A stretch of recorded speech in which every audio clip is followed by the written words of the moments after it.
Friends, അപ്പൊ എല്ലാവർക്കും പുതിയൊരു വ്ലോഗിലേക്ക് സ്വാഗതം. നമ്മൾ സാധാരണ കുറെ പ്ലാൻ ചെയ്ത് വണ്ടിയൊക്കെ സർവീസ് ചെയ്ത് റൂട്ടൊക്കെ നോക്കി പോകുന്ന കുറെ യാത്രകൾ ഉണ്ടാവാറുണ്ട്. എന്നാൽ ചില യാത്രകൾ അങ്ങനെയല്ല, ഒരു സുപ്രഭാതത്തിൽ പെട്ടെന്ന് അങ്ങോട്ട് ഇറങ്ങി പുറപ്പെടുന്നതായിരിക്കും. അങ്ങനെ ഒരു കിടിലൻ ലൊക്കേഷനിലേക്കാണ് ഇന്ന് നമ്മൾ പോകുന്നത്.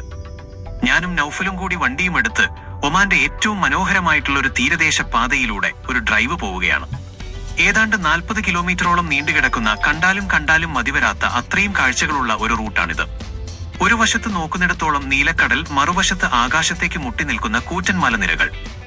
ഇതിന്റെ നടുവിലൂടെ വണ്ടി ഓടിച്ചു പോകുമ്പോൾ കിട്ടുന്ന ഒരു ഫീൽ ഉണ്ടല്ലോ, അത് അനുഭവിച്ചു തന്നെ അറിയണം. അപ്പൊ നമുക്ക് ഒട്ടും സമയം കളയണ്ട, നേരെ ആ കാഴ്ചകളിലേക്ക് പോകാം.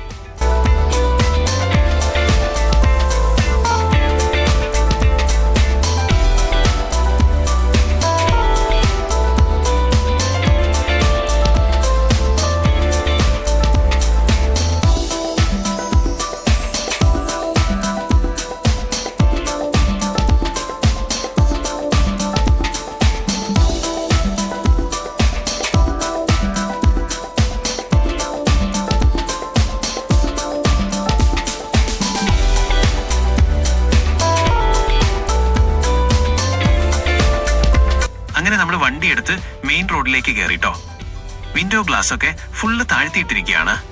എയർ കണ്ടീഷണറിന്റെ തണുപ്പിനേക്കാൾ ഇപ്പോ ഈ പുറത്തുനിന്ന് അടിക്കുന്ന നല്ല ഉപ്പുകാറ്റില്ലേ, അതാണ് ഒരു ട്രാവലർക്ക് ഏറ്റവും കൂടുതൽ മൂഡ് തരുന്നത്. നൗഫലാണ് വണ്ടി ഓടിക്കുന്നത്. വണ്ടിയിലെ ബാക്ക്ഗ്രൗണ്ടിൽ നല്ലൊരു പാട്ടും കൂടി വെച്ചിട്ടുണ്ട്. ശരിക്കും പറഞ്ഞാൽ ഒരു വല്ലാത്ത സമാധാനമാണ് ഈ റോഡ് തരുന്നത്. ഒമാന്റെ ഈ ഒരു റോഡിന്റെ പ്രത്യേകത എന്താണെന്ന് വെച്ചാൽ, റോഡ് ഫുൾ നല്ല എക്സലന്റ് കണ്ടീഷനാണ്. ഒരു കുഴിയോ അങ്ങനെയൊന്നുമില്ല. അതുകൊണ്ട് തന്നെ വണ്ടി ഓടിക്കാൻ നല്ല സുഖമാണ്. നമ്മൾ ഇങ്ങനെ മുന്നോട്ട് പോകുമ്പോൾ ഓരോ വളവ് കഴിയുമ്പോഴും ലാൻഡ്സ്കേപ്പ് മാറി മറിയുകയാണ് ഫ്രണ്ട്സ്.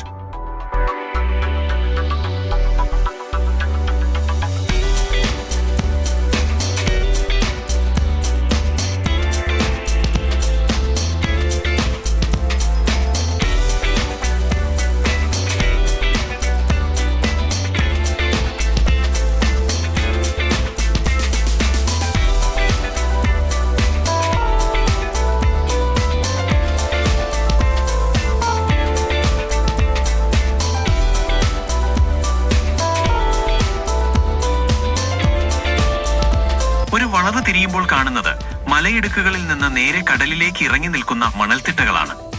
അടുത്ത വളവിൽ വലിയ പാറക്കൂട്ടങ്ങളിൽ വന്ന് അലറിയടിക്കുന്ന കടൽത്തിരമാലകൾ കാണാം. ശരിക്കും പ്രകൃതി ഇവിടെ ഒരു മാജിക് കാണിച്ചേക്കാണ്. ഈ 40 കിലോമീറ്ററും വണ്ടി നിർത്താതെ ഓടിച്ചു പോകാൻ ആർക്കും തോന്നില്ല. കാരണം അത്രയും ഭംഗിയുള്ള സ്പോട്ടുകളാണ് ഓരോ കിലോമീറ്ററിലും ഉള്ളത്. ഞങ്ങളും അതുകൊണ്ട് തന്നെ തിരക്കൂട്ടാതെ പതുക്കെയാണ് പോകുന്നത്. ഇപ്പൊ നമ്മൾ വണ്ടി ഒരു സൈഡിലേക്ക് ഒതുക്കി നിർത്തിയിട്ടുണ്ട്.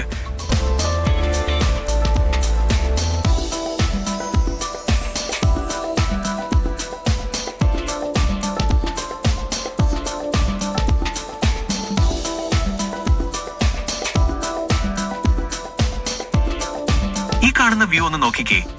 ക്യാമറയിൽ ഇത് എത്രത്തോളം കിട്ടുന്നുണ്ടെന്ന് എനിക്കറിയില്ല, പക്ഷെ നേരിട്ട് കാണുമ്പോൾ തല കറങ്ങുന്ന അത്രയും ഭംഗിയാണ്. ഈ പാറക്കെട്ടുകളുടെ മുകളിൽ വന്ന് നിൽക്കുമ്പോൾ താഴെ നല്ല ക്രിസ്റ്റൽ ക്ലിയർ വെള്ളം കാണാം. ഒരു പച്ച കലർന്ന നീല നിറം. ഇവിടെയൊക്കെ കുറച്ചു സമയം ഇങ്ങനെ മിണ്ടാതിരുന്നാൽ തന്നെ നമ്മുടെ ഉള്ളിലെ സകല ടെൻഷനും മാറിക്കിട്ടും. നൗഫൽ അവിടുന്ന് കുറച്ച് വീഡിയോസും ഫോട്ടോസും ഒക്കെ മൊബൈലിൽ പകർത്തുന്നുണ്ട്. കാരണം ഇൻസ്റ്റാഗ്രാമിൽ റീൽസ് ഇടണ്ടേ. ഇതുപോലത്തെ സ്ഥലങ്ങളിൽ വരുമ്പോൾ മൊബൈലിൽ ചാർജ് തീരുന്നത് വരെ ഷൂട്ട് ചെയ്യാൻ തോന്നും. അതാണ് അവസ്ഥ. സമയം പതുക്കെ വൈകുന്നേരമായിട്ടുണ്ട് ഫ്രണ്ട്സ്.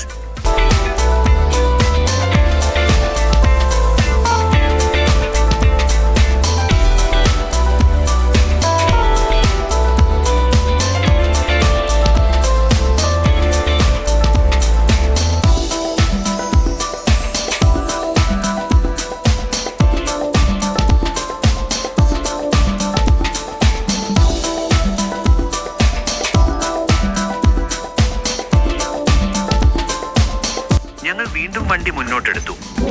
ഈ സമയത്താണ് ഈ റൂട്ടിന്റെ യഥാർത്ഥ മാസ് ലുക്ക് പുറത്തു വരുന്നത്. സൂര്യൻ പതുക്കെ താഴേക്ക് ഇറങ്ങാൻ തുടങ്ങിയിട്ടുണ്ട്. ആകാശമാകെ ഒരു മഞ്ഞയും ചുവപ്പും ഓറഞ്ചും ഒക്കെ കലർന്ന ഒരു മിക്സിംഗ് കളറാണ്. ഈ ആകാശത്തിന്റെ കളർ നേരെ വന്ന് വീഴുന്നത് ഈ നീലക്കടലിലേക്കും ഈ കൂറ്റൻ മലനിരകളിലേക്കുമാണ്. എന്തൊരു കോമ്പിനേഷൻ ആണെന്ന് നോക്കിക്കേ. ഒമാൻ യാത്ര ചെയ്യുന്നവർ ഈ ഒരു തീരദേശ പാതയിലൂടെ വൈകുന്നേര സമയത്ത് ഡ്രൈവ് ചെയ്തിട്ടില്ലെങ്കിൽ അതൊരു വലിയ നഷ്ടം തന്നെയാണ്. പ്രകൃതി നമുക്ക് തരുന്ന ഏറ്റവും വലിയൊരു വിരുന്ന് തന്നെയാണ് ഈ ഒരു കാഴ്ച. അങ്ങനെ നമ്മുടെ ഈ കൊച്ചു റോഡ് ട്രിപ്പ് ഇവിടെ അവസാനിക്കുകയാണ്.